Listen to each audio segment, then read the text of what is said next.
ఈరోజు ఉదయం గోవాలో ఫస్ట్ బెంగళూరు అనుకున్నారు జానీ మాస్టర్ని. కానీ తర్వాత గోవాలో అదుపులోకి తీసుకున్నారు జానీ మాస్టర్ని.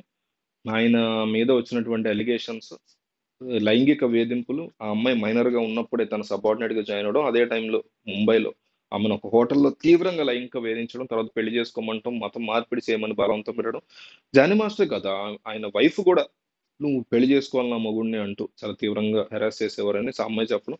తన ఇంటి వద్దకు ఒక పార్సెల్ వచ్చిందని, నీకు ఆ డాన్సింగ్ కెరీర్ ముగిసిపోయిందంటూ అందులో రాసుందని, అందువల్లే ఇక తను తట్టుకోలేక రాయదుర్గం పోలీస్ స్టేషన్‌లో కంప్లెయింట్ ఇచ్చింది. Zero FIR. అక్కడి నుంచి నార్సింగ్ పోలీస్ స్టేషన్‌కెళ్లారు. నార్సింగ్ పోలీస్ స్టేషన్‌కి ఆ ఎఫ్ఐఆర్ వచ్చింది. అక్కడి నుంచి ఇన్వెస్టిగేషన్ అయితే నడుస్తోంది. 4 బృందాలుగా విడిపోయి పోలీసులు ఆయన్ని చేజ్ చేశారు, పట్టుకున్నారు. అయితే ఇప్పుడు 2 డిఫరెంట్ వెర్షన్స్. ఒకటి, అసలు ఎందుకు పారిపోవాలి తప్పు చేయనప్పుడు అనేది జానీ మాస్టర్ మీద వస్తున్నటువంటి క్వెషన్స్. అమ్మాయి వైపు క్వెషన్స్ ఏంటంటే, ఆ అమ్మాయి ఏ రకమైనటువంటి తప్పు ఆ అమ్మాయిది లేనప్పుడు ఇన్నాళ్ళు ఎందుకు వెయిట్ చేసిందనేది ఆ అమ్మాయి తప్పు. ఆ అమ్మాయి ఎందుకు వెయిట్ చేసింది ఇన్నాళ్ళు అనే దానికి మనం నిన్న ఒక వీడియో చేసాం. ఒకసారి చూడండి. మన యూట్యూబ్ ఛానల్‌లోనే 6 ఏళ్ళు ఎందుకు వెయిట్ చేసింది అనే దాని గురించి ఒక వీడియో చేసాం. కుదిరితే ఇంకోటి కూడా చేయడానికి ట్రై చేస్తాం. అయితే ఇప్పుడు రీసెంట్‌గా అందుతున్నటువంటి ట్విస్ట్ ఏంటంటే, జానీ మాస్టర్ ఆ రకమైనటువంటి వ్యక్తి కాదు. కావాలని ఇరికించేటువంటి ప్రయత్నం చేస్తున్నారు అని. ఆయన్ని కొన్ని గంటల్లో కోర్టు ముందు ప్రొడ్యూస్ చేయబోతున్నారు. అయితే ఈ టైంలో ఒక లేడీ కొరియోగ్రాఫర్ పేరు స్వర్ణ మాస్టర్. ఆమె చేసినటువంటి వ్యాఖ్యలు హాట్ టాపిక్ అవుతున్నాయి. ఒక యూట్యూబ్ ఛానల్‌కి ఆమె ఇచ్చినటువంటి ఇంటర్వ్యూలో ఈ మేరకు కామెంట్ చేశారు. 5, 6 ఏళ్లుగా పనిచేస్తుంది అంటున్నారు ఆ అమ్మాయి. అయితే 5, 6 ఏళ్లుగా లేనిది ఇప్పుడు ఎందుకు వచ్చిందో నాకు అర్థం కావట్లేదు. ఇప్పుడు ఒకటి ఏంటంటే, ఆ అబ్బాయిది ఎంత తప్పు ఉందో నాకు తెలీదు. ఆ అమ్మాయి ఎవరో కూడా నాకు తెలీదు. కానీ నేను ఒక ఇండస్ట్రీలో పనిచేసే మహిళగా చెప్తున్నాను. మనం ఏదైనా బాగుపడాలన్నా, చెడిపోవాలన్నా అది మన చేతిలోనే ఉంది. ఇప్పుడు ఈ అపార్ట్మెంట్‌లో మనం ఉన్నాం. మన మీద ఎవరో వచ్చి దాడి చేసినప్పుడు మనం అరిస్తే పక్కింటి వాళ్ళు వస్తారు. చిన్న ఉదాహరణ. అంతే, తలుపు దగ్గరికి వెళ్లి గట్టిగా అరిస్తే పక్కింటి వాళ్ళు కూడా పరిగెత్తుకుంటూ వస్తారు.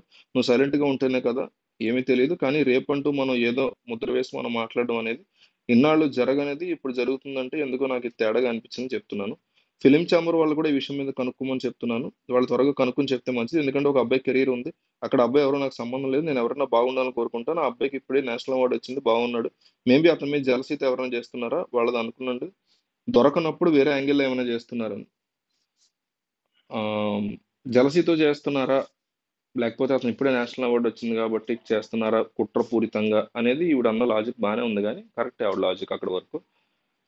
పక్కింటోళ్ళు అరుస్తారు, అరిస్తే చేస్తారు అనేది అన్ని సందర్భాల్లో కుదరదు. అందరూ అట్లా చేయలేరు. అందరూ కూడా అంత అంత వీర వనితల్లాగా పెంచలే ఆడపిల్లల్ని మనం. మన దౌర్భాగ్యపు సొసైటీలో ఆవిడకి ఆ ధైర్యం, ఇప్పుడు స్వర్ణ కొరియోగ్రాఫర్ ఆవిడెవరు. ఆవిడకి ఆ ధైర్యం ఉందని నేను చాలా సంతోషపడుతున్నా. ఆవిడ మీదకి ఎవరైనా దాడి చేస్తే ఆవిడ అట్లా అరిచి గోల గోల చేయగలుగుతారంట. చాలా సంతోషం. కానీ అట్లా చేయలేనోళ్ళు ఈజీగా ఉంటారు 30% ఆడోళ్ళు. ఉన్నారు చాలా మంది. వాళ్ళకసలు ఎట్లా రియాక్ట్ అవ్వాలో కూడా తెలీదు ఆ టైంలో. అసలు ఏం జరుగుతుందో కూడా తెలీదు. వాళ్ళు ఇప్పుడు ఆ అమ్మాయికి అప్పుడు 18 ఏళ్ళు, 19 ఏళ్ళు వయసు. ఉదాహరణ చేసాడు అనుకుంటే కాసేపు. రేపొద్దున చేయలేదంటే ఫేక్ అలిగేషన్స్, ఆ అమ్మాయికి శిక్ష పడాలని నేను కూడా పోరాడతా ఆయన తరఫున, అది కాదు చెప్తున్నా. అమ్మాయికి 18 ఏళ్ళు వయసు. ఆ వయసులో చాలా మందికి, అంటే ఈ మధ్య కాలంలో అందరికీ ముందే జరిగిపోతుండొచ్చు. కానీ ఇంకో ఉంటారు కదా! 30%, 20% మంది దీని గురించి తెలియని వాళ్ళు, పోర్న్ అంటే తెలియనోళ్ళు, శృంగారం అంటే తెలియనోళ్ళు ఉంటారు కదా! వాళ్ళ మీదకి ఇట్లా ఏదో దాడి లాంటిది జరుగుతుంది. అసలు ఏం జరుగుతుందో కూడా తెలియనోళ్ళు ఉంటారు. దాన్ని ఎట్లా ఖండించాలి? దాన్ని ఎట్లా ఆపాలి? దాన్ని ఎట్లా అడ్డుకోవాలి గాదు. అసలు ఏం జేస్తున్నాడు ఈడు నన్ను అనేది గూడా తెలియనోళ్ళుంటారు. కరెక్టేనేమో, నాకే తెలీదేమో, ఏదో చేస్తున్నాడేమో అనేటువంటి వాళ్ళుంటారు. అక్కడి నుంచి వాళ్ళని ఒక వీడియో తీసి వాళ్ళని బ్లాక్‌మెయిల్ జేయొచ్చు. ఒక మెంటల్ మానిప్యులేషన్‌తో బ్లాక్‌మెయిల్ జేయొచ్చు. ఎట్లాగైనా ఉంటాయి. అన్ని రకాలుగా ఆలోచించాలి మనం. ఈవిడ అట్లా ఎవరైనా దాడి జేస్తే అరిసి గోల చేస్తా అన్నది. అది ఆవిడ తెలివితేటలు, ఆవిడ గొప్పతనం. ఆవిడకి ఆ రకమైనటువంటి పెంపకము, ఆ రకమైనటువంటి థింగో చిన్నప్పటి నుంచి వచ్చిందో, లేకపోతే రీసెంట్‌గా తెలుసుకున్నారో, ఖచ్చితంగా అట్లాంటోళ్ళే కావాలి. కానీ ఇట్లాంటోళ్ళని అందరూ అట్లా ఉండలేరు గదా! ఆ రకమైనటువంటి దమ్ము, ధైర్యం అందరికి ఉండదు గదా! అట్లా అందరూ రియాక్ట్ అవ్వలేరు గదా!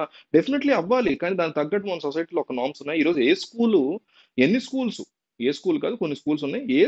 ఎన్ని స్కూల్స్ మనకి డిఫెన్సివ్ మోడ్ నేర్పిస్తున్నాయి ఆడపిల్లకైనా, మగపిల్లకైనా. మగపిల్లల మీద కూడా ఎన్నో అఘాయిత్యాలు జరుగుతున్నాయి. ఎంతమంది దాని గురించి మాట్లాడగలుగుతున్నారు? ఎంతోమంది మగపిల్లలు గూడా ఆడవాళ్ళ చేతిలోనో, సాటి మగవాళ్ళ చేతిలోనో ఇబ్బంది పడేవాళ్ళు ఎంతమంది ఉంటారు.